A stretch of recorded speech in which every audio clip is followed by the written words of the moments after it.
Hey, Bio 1 students, Mr. Yantz. We're going to start a new chapter today, chapter 8. Not that it matters to you, but we're kind of flip-flopping 7 and 8. This is the start of my genetics unit, and I really don't think, I know that you can't really understand genetics unless you have a little understanding of how DNA works and some of these processes called replication and some of these things we're going to talk about. We're going to do something a little bit different. What you're going to see, let me put the whole screen up here and you'll kind of get an idea of how we're going to do notes this time. You still have your note packet that you're going to fill in the blank notes, but you're going to notice I'm going to put some boxes around some terms. I'm going to underline some things, and anything that's in red, I want you to put in or highlight, okay? So if you have a highlighter, get it out. And what I'm going to do is kind of annotate the notes a little bit. So that means anything with a box around it, that is a term. Anything that's underlined is a definition for a term. And then highlighted stuff, obviously, is points of emphasis that you'll need to know for maybe a foldable or test. We are going to make a foldable in this chapter later on. So let's jump right in. So protein synthesis means putting together. In this case, we're going to put together proteins. I got to give you a little understanding or a little background. Every living cell has proteins. I don't care if you're a bacteria, a fungus, a tree, or a person. Every living cell has thousands of proteins that make that structure, that person or organism up. It takes place in all cells. There's not an exception to that. If you guys remember, it occurs in the ribosomes. That's what makes these proteins, and it makes you unique. Nobody is exactly the same exact person as someone else because we all have unique proteins. That gives us different structure, different chemical reactions, different things that go on. So there's millions of proteins. Here's where it gets a little confusing. If you guys remember from the chapter 2 part of notes, we talked about that proteins is one of those macromolecules made up of only 20 amino acids. That's all that's out there. I don't care what living thing you're talking about. So how do we make thousands and millions of proteins out of only 20 amino acids? Think of a deck of cards. I like to play euchre and poker and things like that. And I use the same deck, but we play card games because I shuffle the deck and we get different hands all the time, right? Some hands are the same, some hands are different. And that's how we do that. An average protein's about 100 or so amino acids in a chain. That's what makes up a protein. Well, how many different orders can I put a 100 amino acid chain? Millions, right? So, that's how that works. We talked a lot, and you'll see kind of how these chapters kind of flow into each other. We talked about mitosis, meiosis. We just had a test on that. And we talked about how the chromosomes line up at the equator, they pull apart and that type of thing. What are those chromosomes? Chromosomes are made out of DNA. They carry all the inherited traits, not just for future cells, more blood, more skin, more muscle, but sometimes if we're passing them on in meiosis, the egg and sperm, we're passing those inherited traits to future generations of cells, right? So we got to kind of zero in on what is inside of those chromosomes. And we all have heard this term, and you've been drilled on this in junior high science, called DNA. DNA is a nucleic acid made up of phosphate, a sugar, bases, nitrogen bases, and amino acids. And that is basically the blueprint or the control substance that directs all the protein synthesis. So DNA is what makes us human. It's what makes us who we are. It's what makes a dog, a cat. Now, here's the big misconception that's out there. All of us have the same parts of DNA. DNA is no different as far as structure goes in a dog than it is an oak tree or a fungus. We all use these nucleic acids. The difference is what order do I put these 4 bases? If you guys remember, adenine, guanine, cytosine, thymine. Hopefully that rings a bell.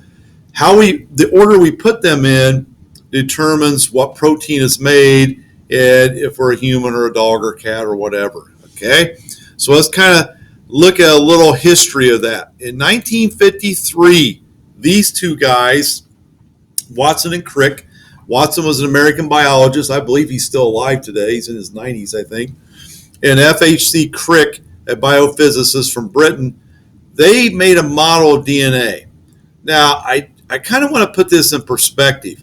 They made a model of DNA without seeing DNA. Think about that. We didn't really see DNA until the 60s. So that's pretty impressive. Try to make a model of something you can't look at. You can't look at a picture of, right? They just looked at how molecules behaved, what they thought DNA was made out of, made this three-dimensional model, was right on the money, and they won the Nobel Prize in Science. The only criticism I have for Watson and Crick, not to take away of what they did, because it was impressive, but they stole some ideas from other scientists, a female scientist especially, named Rosalind Franklin, that really started this whole ball rolling. But they did come up with this three-dimensional model that we're going to make a model of. So what was in this DNA molecule? So when you look at DNA, the structure of DNA is a big, big molecule. It is made up of millions of atoms.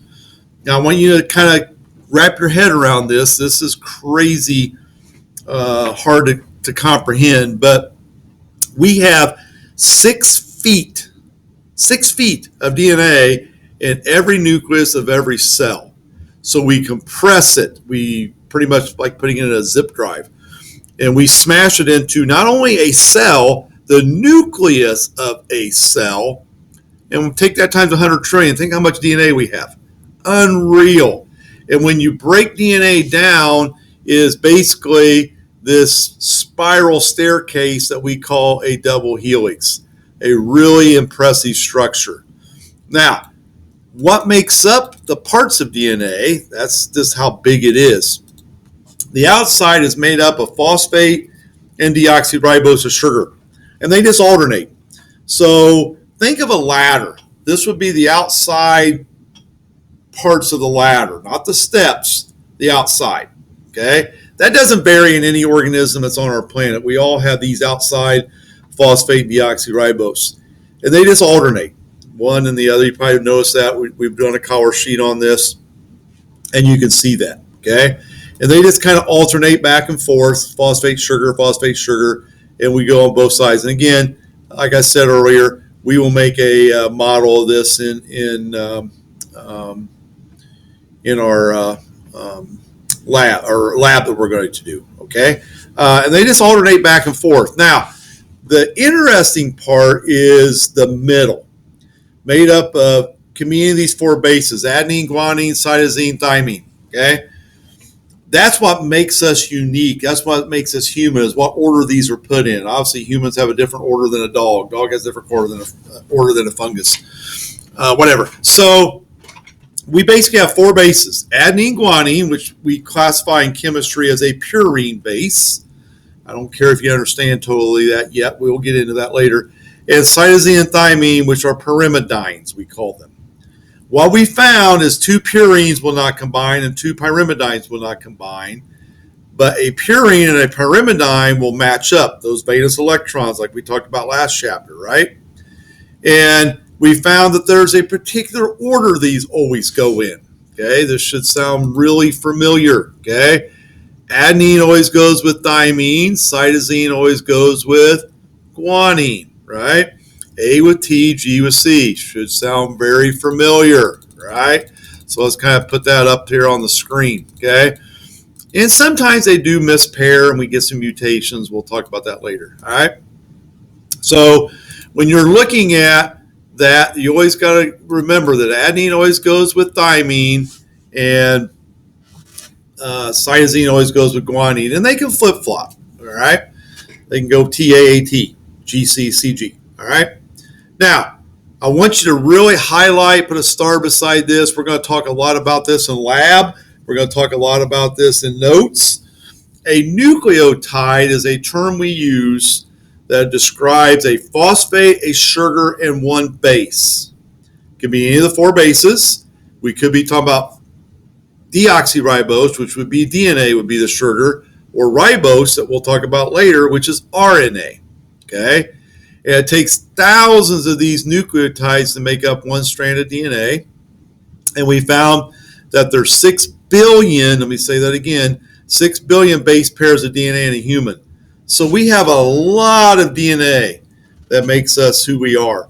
And not only does it ensure the survival of the species that we pass this on to egg and sperm cells, it keeps us alive every day because we're replicating it every time we make blood, skin, muscle, whatever cells we need. All right. Hopefully that's a good little background reminder, refresher of stuff you've learned before. You've probably heard of all that, nothing new. That's all things that we have talked about in the past. And we're just going to build on that. So think about it's like laying a foundation. We're going to build on top of it. So hopefully that makes sense. If you have any questions, let me know. But that's kind of where we'll start, and we'll start going over how we use this DNA. And basically 3 processes: replication, transcription, and translation. I'll break those 3 down, further notes later. All right. Hey, have a great day. We'll talk to you later. See ya. Bye.